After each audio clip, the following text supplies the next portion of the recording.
এখন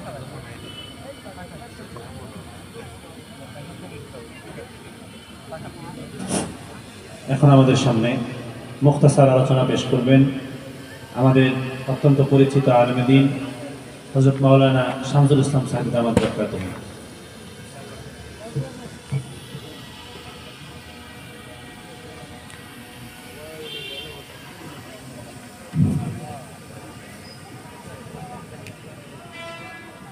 نحمده ونصلي على رسوله الكريم أما بعد أعوذ بالله من الشيطان الرجيم بسم الله الرحمن الرحيم فذكر فإن الذكرى تنفع المؤمنين যারা এখনো বসে আছেন কয়েক মিনিটের মধ্যেই আমরা মাহফিল কর্তৃপক্ষ তাদের পরামর্শক্রমে মজলিসকে সমাপ্ত ঘোষণা করা হবে।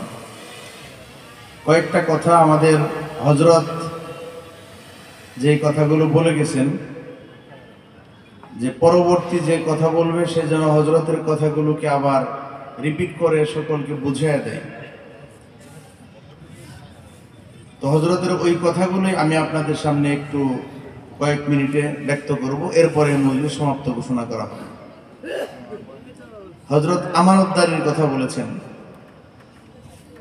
আল্লামা ডক্টর ইকবাল রহমতুল্লাহ আলাইহি বলছেন, सबक फिर पर सदाकत का शुजाअत का अमानत का लिया जाएगा तुझसे कम दुनिया की इमामत का। আবারও যদি আমরা বীরত্ব, বাহাদুরি, সত্যবাদিতা, আমানতদারিতা এগুলোর সবক পড়তে পারতাম, তাহলে আল্লাহ পাক আমাদেরকে আবারও সেই নেতৃত্ব, সেই কর্তৃত্ব, সেই ক্ষমতা দান করতেন যেটা পূর্বে মুসলমানদেরকে দেওয়া হয়েছিল। আজকে এগুলো আমাদের মধ্যে নাই। আমরা এই সিদ্ধান্ত গ্রহণ করি যে আমরা আমাদের জীবনের সর্বক্ষেত্রে আমানতদারিতা রক্ষা করে চলব। আমরা কারো উপরে জুলুম করব না, মিথ্যা বলবো না। আল্লাহর হাবিব সাল্লাল্লাহু আলাইহি ওয়াসাল্লাম ইরশাদ করেছেন, আমার উম্মত সব গুনাহ করতে পারে, তিনটি গুনাহ আমার উম্মত করতে পারে না। আমার উম্মত মিথ্যা বলতে পারে না, আমার উম্মত কাউকে ধোঁকা দিতে পারে না, আমার উম্মত জুলুম করতে পারে না, আমার উম্মত জুলুম করতে পারে না।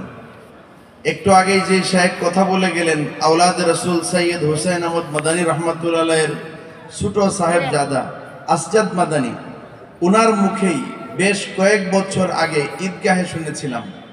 আমাদের কেন্দ্রীয় ঈদগাহে উনি আসছিলেন। উনি এক হিন্দু বাবুর কথা বলেছিলেন যে বয়োজ্যেষ্ঠ এক প্রবীণ মুরব্বী হিন্দু বাবু, তিনি দোকান করতেন। আর উনি তখন ছোট বাচ্চা ছিলেন, তেফলে মক্তবে যাতায়াত করতেন। তো হিন্দু বাবু দূর থেকে ওনাকে দেখলে দোকান থেকে নেমে এসে হাত জোর করে এই নমনম করার স্টাইলে যত দূর ওনাকে দেখা যায় তো হাত এভাবে করে রাখতো। তো উনি একদিন জিজ্ঞেস করলেন যে আপনি আমাকে দেখা মাত্র দোকান থেকে নেমে এইভাবে সম্মান দেখান, কুর্নিশ করেন, ঘটনা কি? আপনি কত বয়োজ্যেষ্ঠ প্রবীণ মুরব্বী আর আমি একজন নাবালেক বাচ্চা।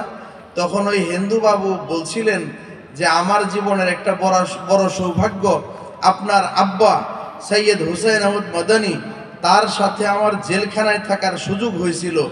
এটা ছিল আমার জীবনের সেরা সময়। আমার জীবনে আপনার আব্বার সাথে কাটানো জেলখানার সময়টুকু ছিল আমার জীবনের সেরা সময়। কাছ থেকে আপনার আব্বাকে দেখেছি, আপনার আব্বাকে দেখে আমাকে মানুষ মনে হয় নাই, মনে হয়েছে উনি আমাদের ভাষায় বলতে গেলে দেবতা। আপনি সেই মানুষের মহান পুত্র, মহান পিতার মহান পুত্র। এই জন্য আপনাকে দেখলে আমি দোকানে বসে